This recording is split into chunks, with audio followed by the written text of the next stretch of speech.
All right, my favorite guy, Ralph Michaels, with some TNA. Ralph, you sent me some email while I was doing the first part of Bet on It. What is with all these 44s? Let me ask you this question, Cal. Who's the most famous 44 do you know? Reggie Jackson, Jerry West? You got any that pop off the top of your head? I'm trying to think of who was 44 for K-State when I was a kid. Mark Semino is coming to mind, but I feel like that's wrong. I'm trying to think of a Broncos player that was 44. You're asking me a lot of really hard questions this morning, Ralph. Yeah, well, I'm going to throw out the Syracuse guys of Brown, Ernie Davis, and Floyd Little, of course, all wore 44. But real, Cal, the reason I'm mentioning 44 is the special scrolling on the bottom of the screen. 2 months, $189 a month, works out to $378. I think sometimes when we look at a package for its entire length, people don't break it down and realize what a good deal it is. We know that a top-rated 5% play sells for $40. If you take advantage and buy this 60-day all-access package for $378, that breaks down to $44 a week. You're getting 8.6 weeks in a 60-day period, and you're paying $44 a week. It's the lowest price we've ever had. It almost breaks down to the entire price if you buy the season for $19.50, breaking it down week by week. So just take advantage. Again, the lowest price we've ever had is $189 for 1 month. If you buy that 2-month package, you are paying just $44 a week. All right, Ralph, great stuff. Now it's time for my favorite segment, some TNA. You've got some quick hitters for us. I'm excited to see what you've dug up for NFL Week 3.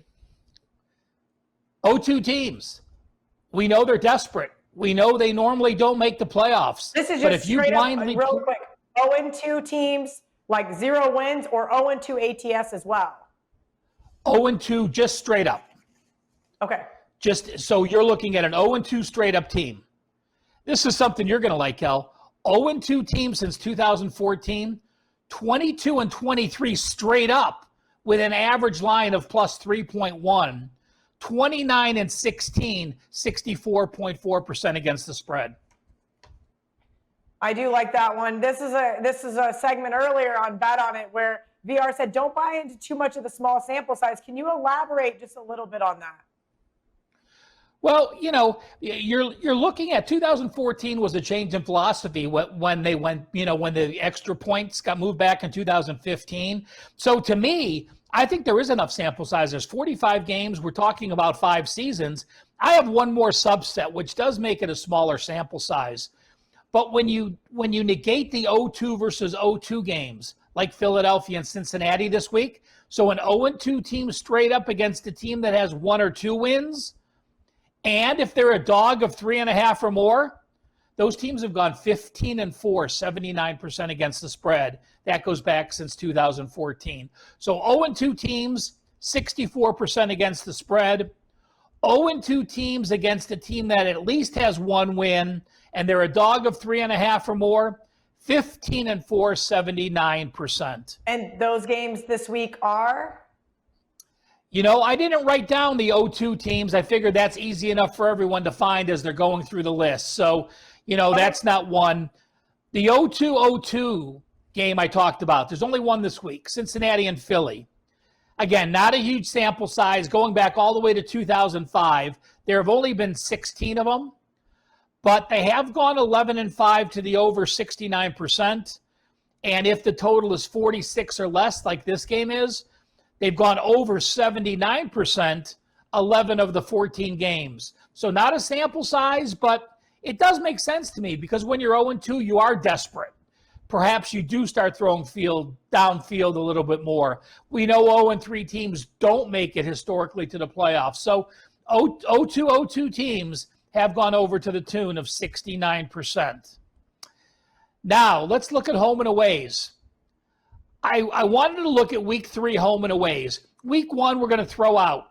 You have plenty of rest to get into week 1. We didn't have preseason games. You didn't have that first game under your belt where your body felt it. So how about this? Week 3, you were home week 2, and now you're home week 3. You're playing an opponent that was on the road week 2, and obviously they're on the road week 3. Those teams, 27-10 straight up, 24-13, 65% against the spread. And if I take home and home versus away and away, same situation, but I take a small dog of a 1 point all the way to -10. So you're in that single-digit favorites role. Those home teams, 21-6 ATS, 78%. Cleveland, Chargers, Philadelphia, and Arizona all fall into that 78% ATS mark. Teams week 3, home for a second straight game against teams on the road for a second straight game. Your thoughts, Kel? You know, I'm looking at these. I had to look it up for myself. I couldn't wait till after the show. My thoughts on these, the play on spots 15-4 against the spread is what I was just looking at while you were going over. I think you're right, Ralph. Listen, these are my thoughts are this. I think these sample sizes are small enough that you don't want to make a play based on it solely. But if you already like the side, these little extra trends and angles just give you that little nudge that say, you know what? That's exactly what you need to do. You need to play this spot for this reason. Let's talk about a couple bad offenses. Week 3, teams that lost failed to reach 300 yards in week 1. Teams that lost game 2 failed to reach 300 yards. There are 2 of them. They both happened to play in the same stadium, the New York Jets and the New York Giants. I'm going all the way back to 1989, Kelly. Database only goes back 32 years. Those teams that are 0-2 that failed to reach 300 yards their first 2 games, 54% against the spread, 8-1 ATS since 2000. So 54% not bad. What happens if I say now those teams are a dog? That 54% mark now goes to 32-25 ATS, 56%. Now what if I say, how about a home dog like the New York Giants are? Those teams, 65% against the spread and 7-1 ATS since 2011. So recently they've done much better than historical, but it's even though it's only a 56, to a 65% system, to me it works perfectly because we're looking at it overall, 54%. We're making them a dog getting points, 56%. We're making them a home dog, 65% play. That is on the Giants, of course. No injury bigger than Barkley being out, so we'll see how they adjust. I have 2 more for you. How do you think they will do? Question, how do you think they're going to do with Devonta Freeman, new running back into that system, trying to fill in week 1? I know that's not an easy system to learn right out of the gate. Does that mean you think the Giants are going to be throwing the ball downfield more? I downgraded him 2 points. And I don't think I've ever downgraded anyone in the NFL 2 points besides a quarterback being out. You're missing a quarterback. He could be worth 7 points depending on what team and who the backup is and what the situation is. But so for me to downgrade the Giants 2 points for Barkley is a big deal. But I also know this. Going back years and years and decades, there certainly is a mentality a team plays when their star player gets hurt, an injury type system that your quarterback gets hurt, everyone rises to the occasion. Your top player gets hurt, everyone rises to the occasion. It's usually only a 1-game bounce back, but it's enough to keep me off not to play against the Giants. If they play well, I'll be happy to fade them again next week, but again, you watch how a team responds when their injured star is out and they know they're going to be out for a period of time. I think the Giants players come to play this week and keep that game close. I got to agree with you there, Ralph. And I also picked up Devonta Freeman on my fantasy team, so I had to ask for personal reasons. All right, what else do you have left for us for TNA? Last 2, Cal, just very small sample sizes. but at least we know what happens in those situations. First, week 3, you won as a dog week 1, you won as a dog week 2. Now, this applies to the Rams, and there's going to be a lot of you that say, oh, the Rams were a favorite and then they were a dog, or they were a dog and they're a favorite, because both of their games against Dallas on Sunday night and against Philadelphia went through the 0. You know, they were a favorite at one time, they were a dog at one time. If you can see in each of those 2 games, there have only been 12 teams since 2004 that has won as a dog each of the first 2 weeks. Those teams have gone 9-3 straight up, 9-2-1 ATS, and 9-3 to the over. And you know, Kelly, anytime I'm looking at one side of the spectrum, I have to flip it over and look at the other. So if we're looking at what teams won as a dog weeks 1 and 2, we have to look at which teams lost as a favorite games 1 and 2. Since 1995, so we're going back 26 years, only 14 teams in the NFL have lost as a favorite weeks 1 and 2.